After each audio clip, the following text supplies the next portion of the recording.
world? So, episode 2. Since we're stuck at home, I'm just gonna pull out some stuff that I never get to wear. Actually, I choose not to wear this authentic USA basketball hat from 1996. This Gary Payton official worn. Sorry, guys. The official 96 Olympic team jacket. Sorry, But anyways, and no, this isn't to be cocky, just to be sarcastic, because everybody hates on my swag. This story is about when I actually got my driver's license, right? 16, right? My parents were already divorced. My mom used to drive, and if you guys knew me back in the day, she used to drive this really big Buick, right, the big body. And my dad had like a Toyota Sonoma. So I did all my practicing in my mom's car. The steering is different when it comes to the older cars. You gotta, like old school, you know what I'm saying? Bring it all the way back. So I go and I take the test in my dad's truck. Me and my mom drive up. My dad is waiting at the DMV. They sit there at the DMV while I take the truck and do my test, and I pass the driving test. And they give me my printed license, staple it to my permit. My dad said good job. My mom said good job. My dad hops in his truck and he takes off. My mom looks and goes, "Proud of you, son. Very proud of you.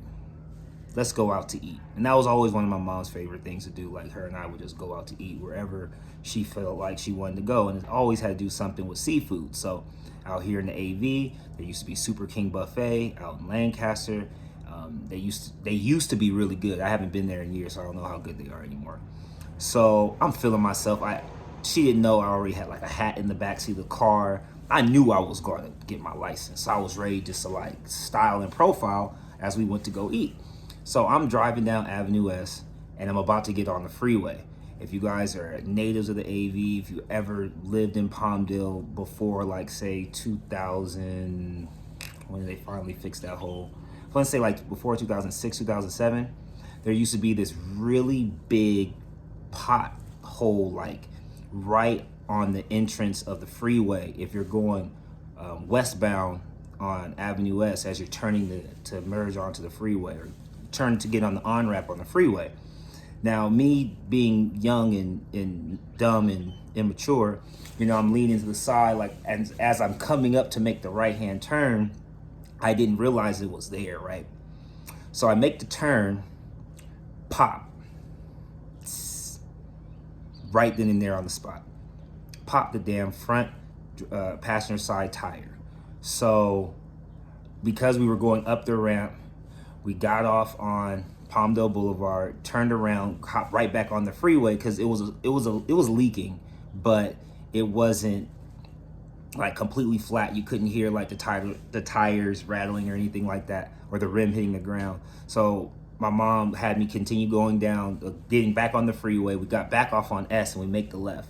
As we're going now eastbound on Avenue S, it finally hits the ground. The rim is on, the rim is touching the asphalt. And my mom's like, just pull over.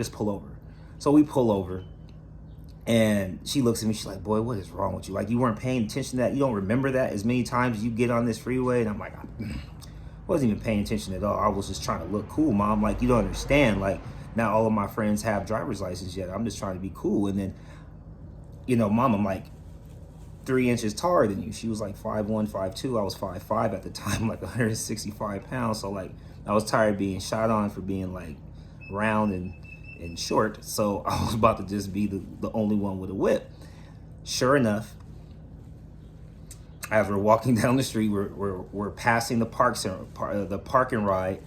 My, like, I don't know what number father you are, Chuck, because you've been around since like the very beginning, but like you, Aubrey, Derek, you guys all came together as far as being like, surrogate fathers to us all.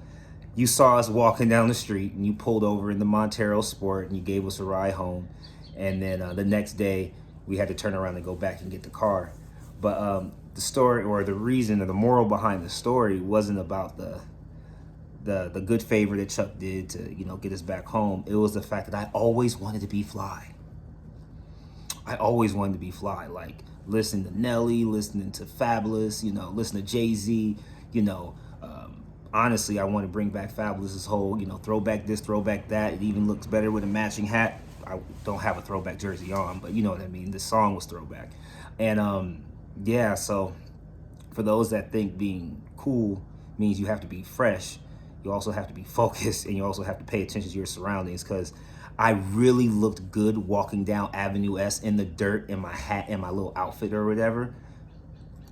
Yeah, I looked real fly with my mom pissed off in front of me, and we were both like right there in plain sight for everybody. So yeah, story number 2.